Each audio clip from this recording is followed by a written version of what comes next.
What's up guys, Chris the Greek Weeb here, and yes, this is not a joke and it is not a bizarre, weird video, the idea I came up with. The Blue Exorcist review video that I did all the way back in October, November, around there, just reached 2,000 views, and since it was doing so well, and still is, I decided why not start doing monthly Blue Exorcist manga reviews, similar to why I decided to start doing Eden Zero manga reviews. Like I said in the Blue Exorcist manga review video, just saying why it's underrated and why more people should read it, I said that I could possibly start doing reviews of this series once the video had reached a certain number of views, if it reached enough people.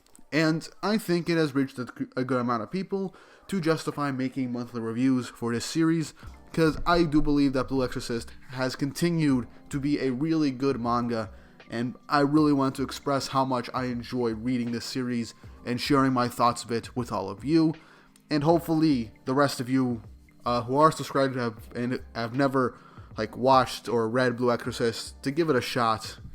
So yeah, with all that out of the way, let's get into the video. But don't forget to like and subscribe to the channel and hit the notification bell so that you can get updated on future videos. It really helps. The more subscribers I get, the more YouTube will recommend my videos, the more interactions. The algorithm will help boost everything up, and eventually I can make more videos every week, and even more high quality videos at that. So before I get into the actual chapter, let me just give a very brief generalization of what has occurred during this current arc and the previous one. So what happened in Blue Exorcist up to this point was primarily Yukio having questions and thoughts about what's going on with his left eye, and it turns out it is actually a potential vessel for Satan's soul from Gehenna. And he was actually been able to look through Yukio's eye and see everything and even talk in Yukio's head. Yukio ended up going with the Illuminati, thinking that he can find a way to get rid of this and also make himself stronger. It ended up being a ploy from him and Lightning to actually find the Illuminati's aerial hideout and track down Lucifer and try and destroy their immortality elixir, due to the fact that Lucifer has been trying to make clones of himself and other experimental subjects to make bodies for Satan, so Satan can fully manifest in Asia on Earth. And after everything happened, Rin had seen the past of Father Fujimoto and their mother, how him and Yukio were born, and how everything played out the way it was, and even got some closure for what happened with Father Fujimoto at the beginning of the series, which was much appreciated. After that, the two of them actually had a much needed brotherly fight, which ended in more or less Yukio winning to an extent, but more or less a tie, and the two of them kind of putting everything aside and finally wiping the slate clean, and Yukio finally accepting everyone from his class as friends and not just his students or co-workers or just his playing comrades. Thus, everyone has essentially gotten some good character development, but at the end of the arc, they found a crate that had a fully conscious vessel for Satan emerging that looked exactly like Father Fujimoto, with Satan talking in Yukio's eye once again, seeing everything that's going on. And yeah, that was just a brief general rundown of what happened in the previous arc, but again, you should probably read it yourself so you can get all the finer nitty-gritty details of what exactly happened. But anyway, on with the chapter. Chapter 129, Of One Cloth, Solicitation. So the chapter starts off with the Satan eye in Yukio glowing and him covering it up, realizing that since Satan is back, then that everyone has to stay back. And as Lightning and two of the other head exorcists realize what's going on, that Yukio is reacting to the subject, that they have to keep Yukio away from the vessel, otherwise Satan will possess it, and they have no choice but to kill the vessel at this very moment. As one of the head exorcists goes off to get Yukio out of the area, Osceola asks Lightning if this is really no other choice, but Lightning says that he has to be ready for Satan's interference, because even though the vessel looks like a friend, they can't hesitate. So the lady manages to get Rin to carry Yukio so that they can get him as far away from the vessel as possible, while everyone else stays there in case there is an attack, and so they can basically be safe from Satan's wrath, because they don't know if Satan can actually hurt anyone if Yukio removes his hand from his eye. But as they're running away, a big flash of light appears, blinding everyone for a good second, and it is revealed to be Lucifer, who basically is slowly descending down with a bunch of what I presume are those seraphim demons as they are cackling in the wind. And they all start attacking. Lightning tries to decapitate the vessel and kill it in one go, but the seraphim just start attacking them and negates the attack. But Lightning sees no other choice as Ascalona, I really hope I'm pronouncing his name correctly, carries him away. He, for the first time ever since his introduction, he chants an incantation fully. And as he's chanting the incarnation, Primordial One, the foundation is Aziz, and the elements are humankind and poison. If the elements are disobedient, then command my element, and give birth to the true sky. Be strong. As he finishes, and with strength upon strength, crushing to death, he was beginning to crush the windpipe of the vessel to kill it in one fell swoop.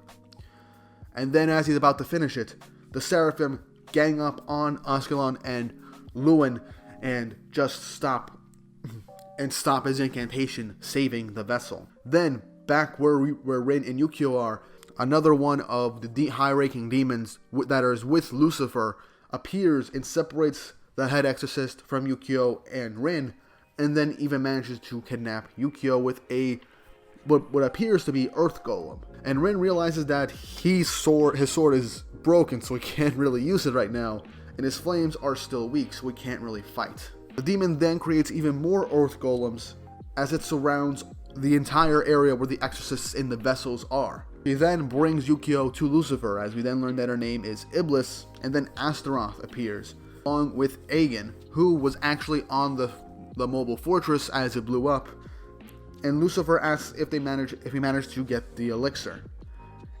And Aegon says that he was only able to save one drop of the elixir, as Lucifer realizes that he has won.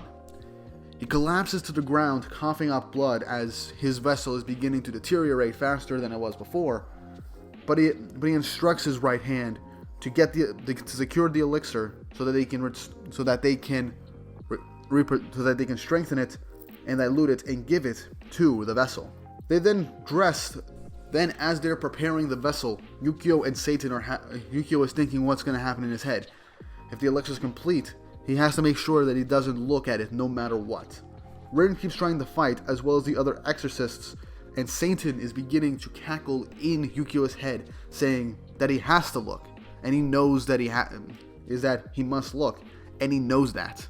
As all the other exorcists summon their familiars and get ready to fight off all these demons and those rock golems, Lucifer continues to say that if you don't look at me, then I will start killing again all over the world, and so many will die, exactly as on the Blue Night, the night where Ren and Yukio were born.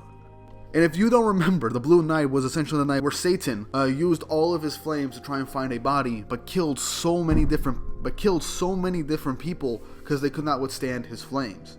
And then Yukio comes to a realization. Lucifer then finishes by giving the elixir to the vessel and says that the fateful day has come.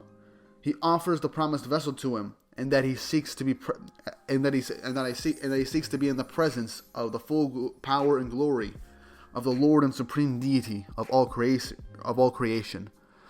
Once again, showing how much Lucifer idolizes and worships Satan. And Yukio realizes that ever since this all started, it was the only answer. As Lucifer says, "Now, look at me."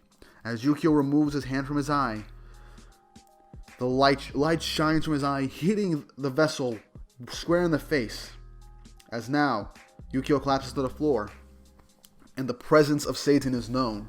As we then see the vessel fully become Satan. As he says he feels amazing, and commends Lucifer for coming in first. In case none of you know and you just started to read this now, Lucifer and Mephisto made a deal and a bet with Satan after the Blue Night. Lucifer would create more clones so he can create a vessel for Satan to manifest in the human world once again.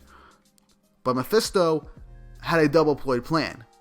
For Rin, he declared that Rin would be raised and become strong enough to be the vessel for Lucifer, but it was also a double-edged sword in case Satan would get out of control, for Rin to be the weapon against Satan.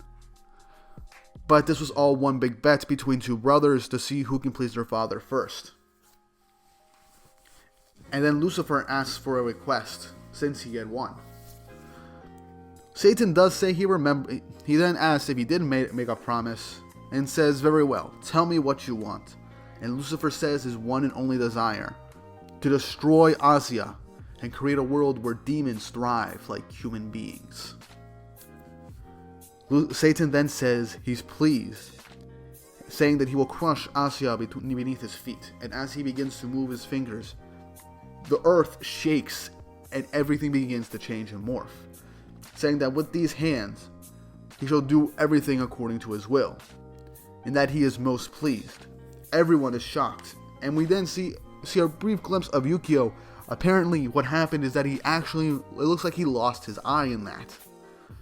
And as this is happening, the earth rumbling, tentacles, demons, and a whole bunch of stuff rises from the ground, with Satan atop it all, saying, "Go forth and crush them," as the chapter ends. And that was Blue Exorcist chapter 129, and it looks like the next chapter of Blue Exorcist will be out at the end of April. So that means 2 Blue Exorcist chapters this month. Looks like, and so I guess we're making up for the last 2 months with no Blue Exorcist chapters. So I'm honestly excited, because that means I might actually end up making two videos within a month for this, or not. It depends on how this is. But yeah, that was the chapter. Yukio realizes something where he had no choice but to look at the vessel and allow Satan to possess it and incarnate into the human world.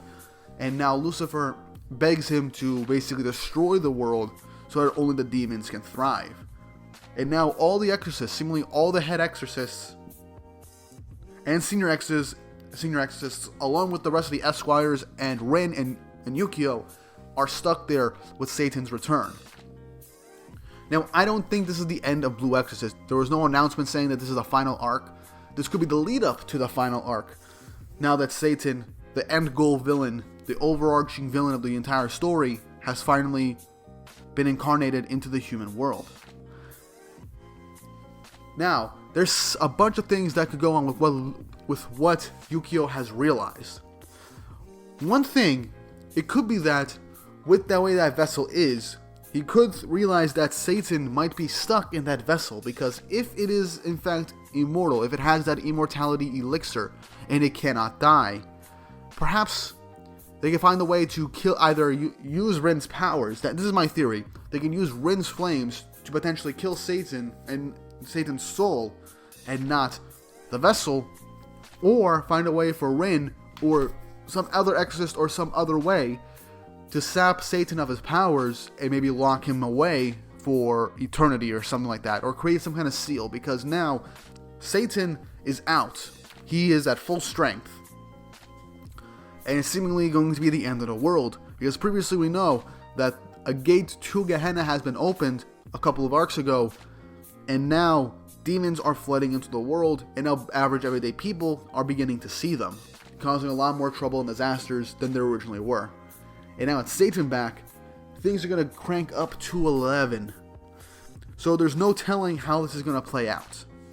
But we all know, but one thing that's definitely clear is that since Rin and Yukio are the main characters of the story, they're going to be vital to defeating Satan, and perhaps Shiemi, because as we found out in the previous arc, Shiemi was brought into the Grigori, the head council, the head figures of the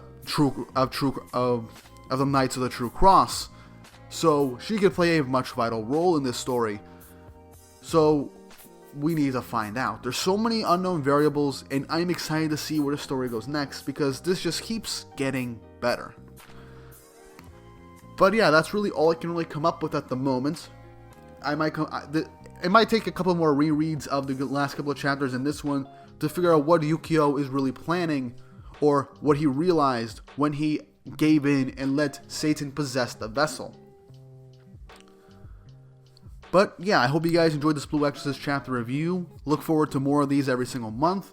I will continue to do these Blue Exorcist content as much as I possibly can.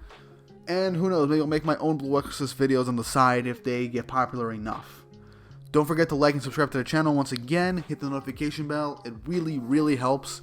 And the more you like and the more you comment on the video with what your thoughts were on the chapter, what you thought of the series in general, or what your theories are of what could potentially happen, the more the YouTube algorithm will reward the channel and help spread the channel to everyone else and grow in popularity, thus also showing that you guys enjoy this content. So yeah, with all that said and done, I hope you all enjoyed, and I hope you all have an awesome day.